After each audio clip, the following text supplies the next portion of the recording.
अस्सलाम जी। वालेकुम सलाम। आओ आओ बहु बैठो। और सुना सेहत तबीयत वाह है? शुक्र अल्लाह दा हुण वाह वाह। और सुनाओ घर बार सब ठीक है? फिट फाट। फिर हो गया। अस्सलाम वालेकुम मियां साहब। वालेकुम अस्सलाम। बैठो मियां साहब बैठो। मंजी किते आई पई यार? मंजी मियां साहब मेरी मंजी, बैठो तुसी। यार कमाल करदा पिया, मंजी ते मेरी है यार। मंजी वेखी ना तार में अगले दिन बुलाई है यार। मंजी मेरी, अल्लाह दी कसम है मेरी मंजी। मियां साहब मंजी नहीं सारा कुछ थोड़ा भाई बैठो। मैं मस्जिद च वड़ जाना, मंजी मेरी है। तार अगले दिन मैं बुलाई है, मंजी मेरी है दी यार। मियां साहब ये मंजी तो मैं आधे हाथ नाल लूनी है, मंजी मेरी है। तुसी बैठो बैठो। यार बैठ की करना, मंजी मेरी है यार। मैं न्या देना इस गल के मंजी मेरी है। मियां साहब मंजी नहीं है सारा कुछ ही थोड़ा है, बैठो सही। चल पीछे आ जा फिर। अच्छा को मंजी ले चल तेरे, आ जा।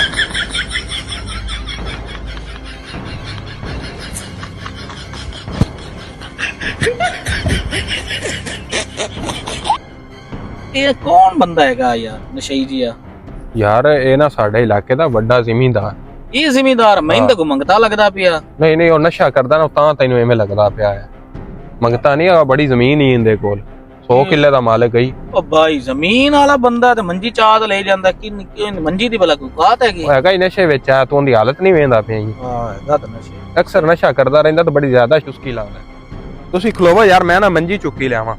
ओ नहीं नहीं बिलाल गल सुन यार, तैनू अगे पैर ते सट लगी हुई, तू हुण मंजियां चक्कन लग।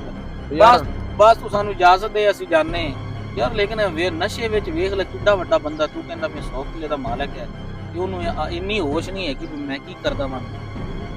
नशा बहुत बुरी चीज है, बंदे नू आदी पहचान ही मिटा देंदा है। बिल्कुल यार तू सही कह रहा है। ये तो अमीर आदमी कुछ दसता है कोई नहीं, अपने इदारे कार्रवाई करते नहीं, पैसे पूसे लैके छड़ देंगे। अपने जेडे मुआशरे दी बिगाड़ दी वजह है ना, वो है ही नशा। लाल रहना अल्लाह करे जीपीओ मइयो दी रंगा बंदा ऐस इलाके च आ जावे ना, ये सारा गंद खत्म हो। वाकई यार डीपीओ दी मैं भी बड़ियां वीडियो वेखियां ते अल्लाह करे इहदे रंगा कोई साडे भी इलाके विच आ जावे ते गंद खत्म हो जावे। अल्लाह बेहतर करेगा। ठीक है यार, सानू इजाजत दे। आ यार पानी पुनी तो पी लो। बस ठीक है, तेनू मिल लिया, पानी पी लिया।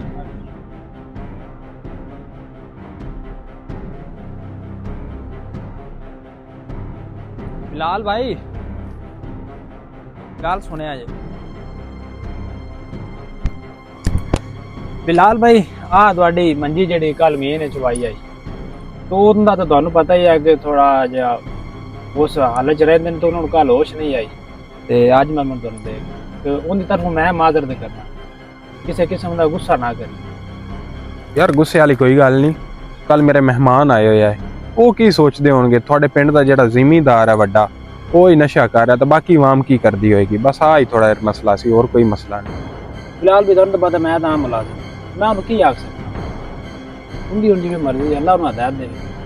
ठीक है यार, तेरी बड़ी मेहरबानी, तू वापस दे गया मंजी। कोई गल। नशा इंसान की ज़ाती और मुआशरती ज़िम्मेदारी को ख़त्म कर देता है, जिससे वो अपने और दूसरों के लिए नुकसानदा बन जाता है। मुआशरे में बेहतरी और इंसाफ के लिए ज़रूरी है कि हम खुद को बुरी आदत से बचाएं और अच्छे किरदार और अमल के हामिल अफराद और हुकाम का इंतखाब करें, ताकि बुराइयों का ख़ात्मा हो और मुआशरा अमन और सुकून से भरपूर हो।